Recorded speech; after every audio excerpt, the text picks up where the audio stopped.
Meskipun telah ada terang, tapi masih ada hal-hal yang boleh dikatakan yang anti dengan Yesus, maka dikatakan anti Kristus.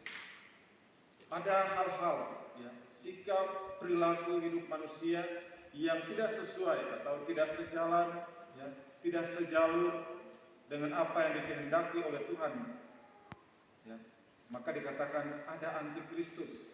Ya, meskipun kita gereja sudah ada, kita telah mengenal Yesus, tetapi bahwa masih ada antikristus. Antikristus yang bagaimana? Atau antikristus dimaksudkan seperti apa? Yang dimaksudkan dengan antikristus adalah segala sikap hidup kita, perilaku kita yang masih bertentangan dengan kehendak Tuhan atau hukum gereja, kehendak yang baik.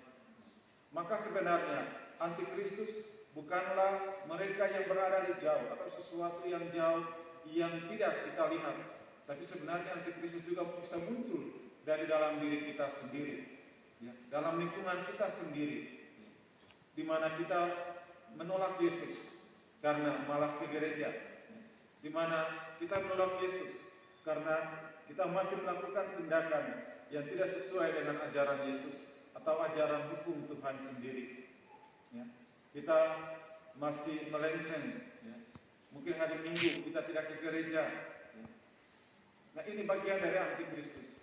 Sehingga antikristus bukanlah sesuatu yang jauh atau orang-orang atau kelompok-kelompok yang jauh yang menghalangi orang Kristen untuk berdoa, bukan. Tapi antikristus adalah sesuatu yang muncul yang bertentangan dengan hukum Tuhan, dan itu kemungkinan ada peluang berasal dari diri kita sendiri.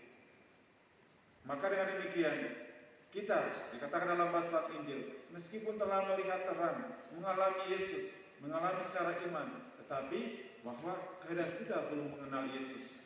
Karena kita masih sibuk dengan diri sendiri, kita masih memperjuangkan segala hal yang kurang, ya, yang bertentangan dengan hukum Tuhan atau hukum cinta kasih atau hukum gereja kita.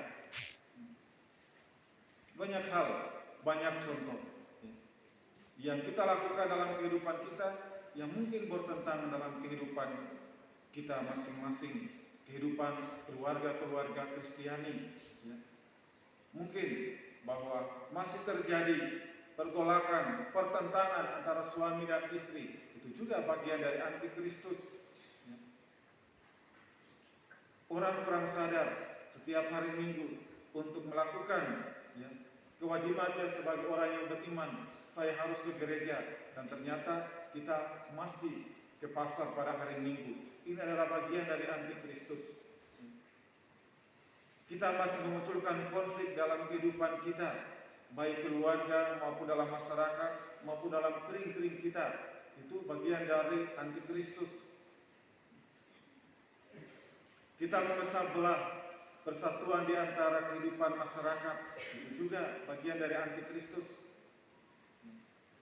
Jadi antikristus bukanlah kelompok orang-orang yang jauh, tapi juga bahwa segala perasaan, pikiran yang muncul dari dalam diri kita, yang muncul dari hati kita, sehingga kita tidak mampu untuk melihat Yesus yang sudah datang membawa terang tadi.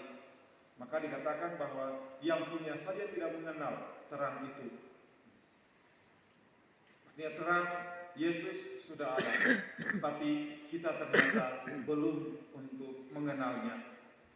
Mama, Bapak, saudara-saudari yang terkasih, antikristus yang tadi saya katakan mungkin telah kita lakukan sepanjang tahun 2020 yang beberapa jam lagi kita akan lewati. Mari kita merefleksikan diri kita, mari kita melihat kembali diri kita sepanjang tahun 2020, mulai dari 1 Januari 2020 sampai detik ini. Mungkin tadi sore kita baru melakukan sesuatu yang menyakiti hati orang lain, kita belum mengampuni orang lain, kita belum memaafkan orang lain. Nah, mungkin pada saat ini mari kita merefleksikan itu semua, kita mohon ampun semua, supaya pada tahun yang baru kita menjadi lega, kita menyongsong sesuatu yang baru itu menjadi ringan, ya. kita tidak terbebani dengan seluruh pergumulan, permasalahan, pergolakan, ya, beban hidup kita yang pada tahun 2020 yang kadang membelenggu kita, membuat kita tidak nyaman dengan diri sendiri, ya. Membuat kita tidak nyaman dengan keluarga sendiri, membuat kita tidak nyaman dalam lingkungan atau dalam kering-kering kita.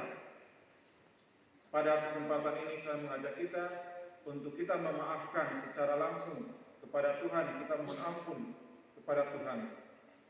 Karena biarlah kita meninggalkan tahun yang lama ini dengan seluruh pergumulan hidup kita, dengan seluruh pergolakan hidup kita, dengan seluruh pertentangan yang kita alami dalam kehidupan kita.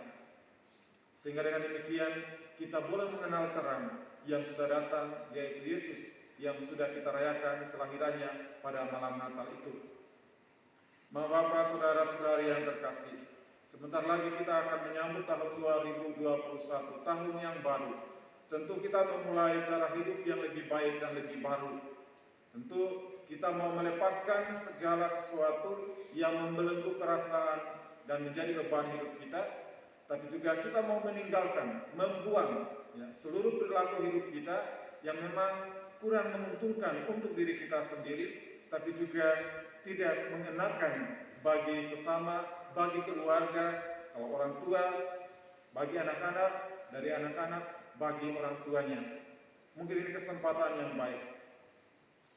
Semoga bacaan-bacaan yang pada malam hari ini kita dengarkan mengajak kita untuk berusaha untuk mengenal terang, ya, melihat cahaya yang baik yang ada pada diri kita, yang ada pada orang lain, sehingga dengan demikian tidak membatasi pandangan kita untuk melihat Yesus yang lahir, melihat kebaikan yang ada pada diri orang lain, melihat kelebihan yang ada pada diri saudara-saudara kita yang lain.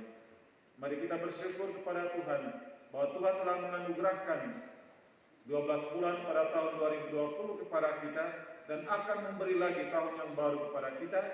Tentu begitu banyak pergumulan, permasalahan yang kita alami, tetapi mari kita serahkan semuanya itu kepada Tuhan dan kita mohon kepada Tuhan, semoga Tuhan sudi memberikan yang baik, yang sesuai dengan kebutuhan kita pada tahun 2021, tahun yang baru nanti. Amin.